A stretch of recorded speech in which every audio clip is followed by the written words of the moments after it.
This is Michelle, or this is me. Now, you may notice that I have my own hair. I'm not wearing a wig anymore, but I am older. And like, what is it, 2 Corinthians 4:16 says, that our bodies are wasting away. And not be afraid, but the inner man, our spirit, our soul, is growing stronger day by day. I like to think mine's getting stronger. So my voice is getting weaker, but that's because I now have a compressed spine. And, I'll have surgery in the near future, but I'm not going to be afraid. I'm not going to be afraid, and I expect good results. But yesterday, somebody introduced me as a quadriplegic. That almost came before my name, I think it did. And I still like to be called Michelle. Michelle, and I corrected her. I'm a triplegic. So anyways, yeah, it's rough. It's hard being disabled. I never thought I'd be one. I was so very active. Very, very active. But I did just write a book. If I want to call it a book, it's really like a booklet. So small, but it's called Upside Down. And, well, it's serious but funny too. I really wanted to make people laugh. Hopefully it does that. Because, with a disability or for so many other reasons, it gets too serious life. So throw some laughter in there. I think that's a good thing. So that's called Upside Down. And I have another book that's almost done. It's called Indomitable Spirit. Indomitable Spirit. And that's nothing I came up with.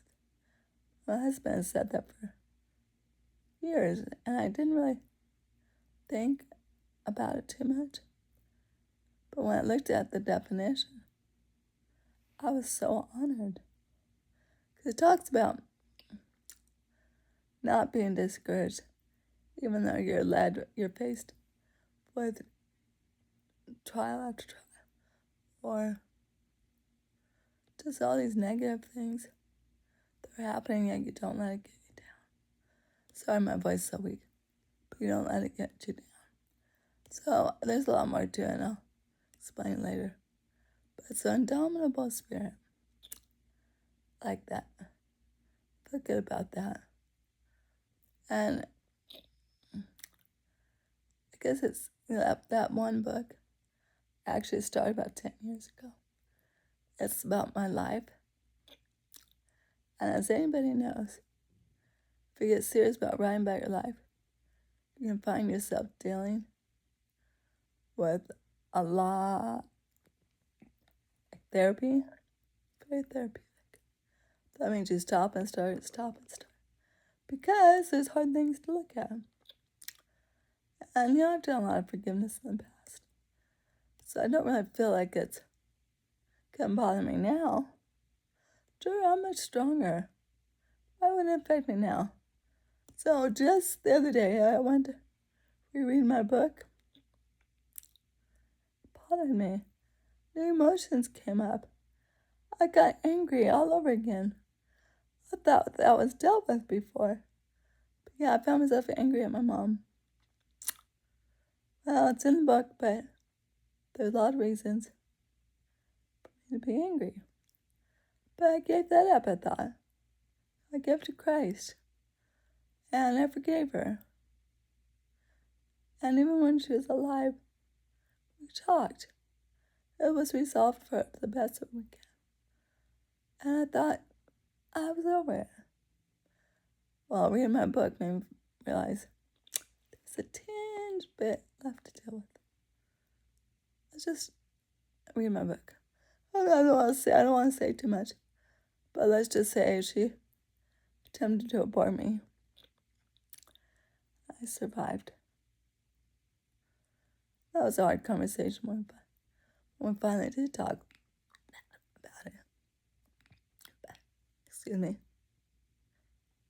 My throat's really dry, and that doesn't help when I'm trying to talk. So one thing I have to do on a regular basis, drink a lot of water so I still have a voice. I even have a voice amplifier. One more gadget. Oh man. I go around with a whole litany of things. It's just, my husband's so good to put up with me and all my garbage. Spends a lot of time making sure that my life is as comfortable as it can be. So I realized I've already gone over. So I hope you could hear what I had to say. I'm going to have water next time and be ready. Thank you for watching.